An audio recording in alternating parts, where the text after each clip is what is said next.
शव यात्रा। अमरपुर नाम के एक गांव में विमल हलवाई अपने 2 छोटे बच्चों और बीवी के साथ रहता है। विमल की पत्नी ज्योति भूत प्रेत जादू टोने में बहुत माना करती थी। इसका बिल्कुल विपरीत विमल इन चीजों को दकियानुसी माना करता था। रोज की तरह विमल अपने मिठाई की दुकान जाने के लिए निकलने की हड़बड़ी में होता है। मैं निकलता हूँ ज्योति, देरी हो जाएगी, दुकान भी खोलनी है। अजी ध्यान से, आज अमावस्या है। रास्ते में कोई कपड़ा या कुछ भी गिरा हो तो उसे लांग मत दीजिएगा, बगल से चली जाइएगा। अरे ऐसे तो तुम मुझे पागल ही कर दोगी क्या?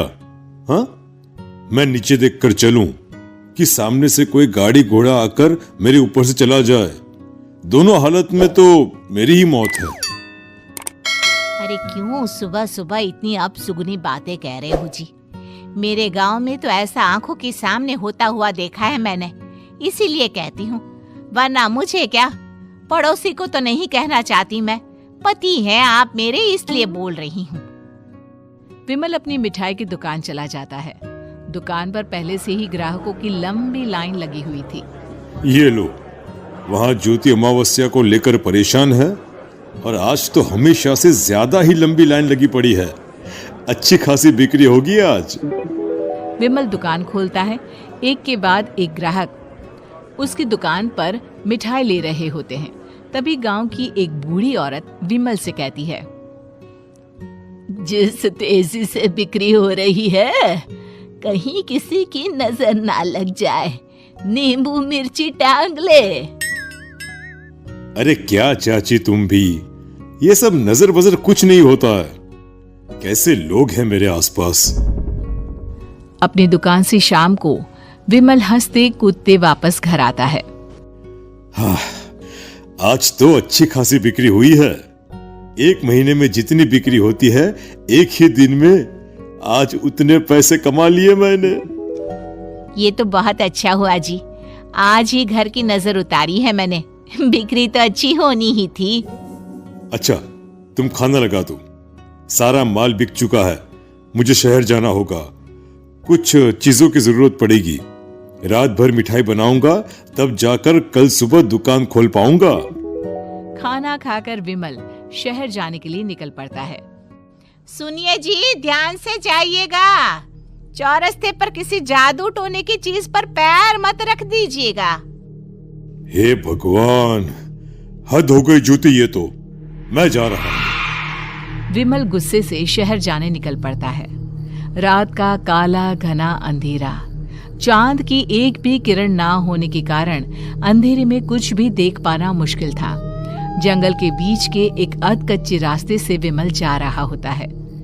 चारों तरफ गुफ अंधेरा और सन्नाटा सुनाई दे रहा था, और सुनाई दे रही थी विमल के पैर के नीचे आ रहे सूखे पत्तों की आवाजें। तभी अचानक दूर से उसे कुछ आवाजें सुनाई देती है। अरे, ये इतनी रात को जंगल के रास्ते कौन जा रहा है? शायद कोई टोली होगी। राम नाम सत्य है, राम नाम सत्य है, राम नाम सत्य है, राम नाम सत्य है। धीरे धीरे आवाज कुछ कुछ सुनाई पड़ती है। आवाज धीरे धीरे और नजदीक आती सी लगती है। विमल देखता है कि उसके सामने से सजी धजी सफेद कपड़े में लिपटी एक अर्थी निकल रही है, जिसके साथ 5 लोग ही थे। 4 आदमियों ने उसे कंधा दिया हुआ था। एक मटका लिए आगे आगे बढ़ रहा था। विमल के बिल्कुल सामने आकर अर्थी रुक जाती है। उसमें से एक आदमी विमल से कहता है, अरे भाई, जरा अर्थी को कंधा लगाना, मैं बहुत थक गया हूँ, बड़ी मेहरबानी होगी। हाँ भाई, कंधा तो मैं लगा दूं, पर रात को 12 बजे ये शव यात्रा, इस समय कौन अर्थी ले जाता है? तभी विमल को ऐसा लगता है कि शव में से आवाज आई। ये आवाज। मजबूरी है भाई, आप कंधा दीजिए, मैं रास्ते में सब बताता हूँ आपको। विमल अर्थी को कंधा दिए चल रहा होता है कि उसे ऐसा लगता है कि हाथ में मटका लिए जो आदमी शव के आगे चल रहा है, उसके पैर उल्टे हैं। क्या हुआ भाई, हकला क्यों रहे हो? वो आपके साथी के पैर उल्टे। विमल अपनी बात पूरी भी नहीं कर पाता कि वो देखता है कि उस आदमी के पैर तो सीधे ही हैं। अरे नहीं, कुछ नहीं, मुझे शायद वहम हुआ होगा। धीरे धीरे सब आगे बढ़ रहे होते हैं। तब विमल को अचानक लगता है मटके में से एक हाथ बाहर आ रहा है। विमल घबरा जाता है। इसके पहले वो कुछ बोल पाता, कल्लू कहता है, मेरा नाम कल्लू है। हम 6 दोस्त थे, जिसमें से एक को तो तुम सोया हुआ देख रहे हो। इतनी पक्की दोस्ती थी कि जैसे हम सब सगे भाई हैं। पर किस्मत का कोई क्या कर सकता है। आज से 4 साल पहले एक नदी में हम सब नहाने गए थे, जिसमें डूबकर राजेश की मौत हो गई। किसी मजबूरी के कारण हमें उसकी अर्थी को रात को ही शमशान घाट ले जाना पड़ा। हम 5 उसे ले जा रहे थे। 4 साल पहले आप 5 में मैं कुछ समझा नहीं। मंकू अपनी गर्दन पीछे घुमाकर अपनी आंखें बड़ी बड़ी कर बीमल से कहता है, अरे भाई, पूरी कहानी खत्म होने दो, फिर बीच में बोल लेना, ठीक है? तभी रास्ते में एक हादसे में अपने दोस्त के सभी मर गए।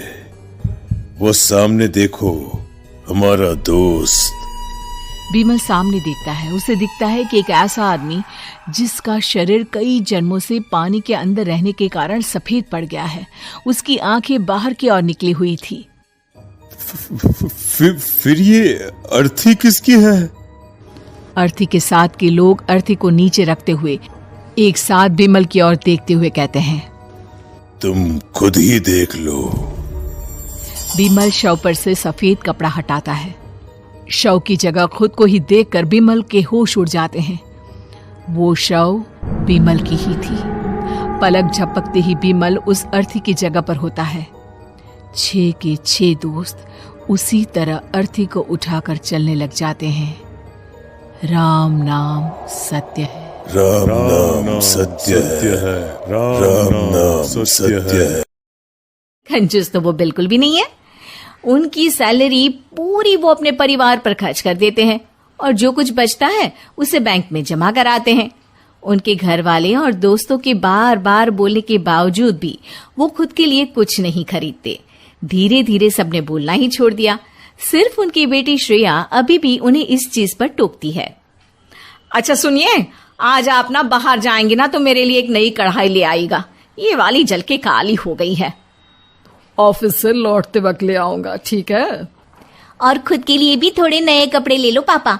कब तक वही 6 जोड़ी कपड़े और ये पुरानी अटैची लेकर घूमोगे? पार्टी शादियों में पहनने के लिए भी आपके पास कुछ नहीं है पापा। अरे पैसे क्यों फालतू में खर्च करने हैं? ये कपड़े ठीक तो है, और पार्टीज और शादियों में वो मुझे बुलाते हैं, ना कि कपड़ों को। देखा श्रेया, तुझे बोल बोल के थक गई हूँ। तेरे पापा को कोई नहीं समझा सकता। श्रेया, तुम्हें कुछ चाहिए तो बताओ, ले आएंगे, ठीक है? मुझे फिलहाल किसी चीज की जरूरत नहीं है। श्रेया की बहुत कोशिश कर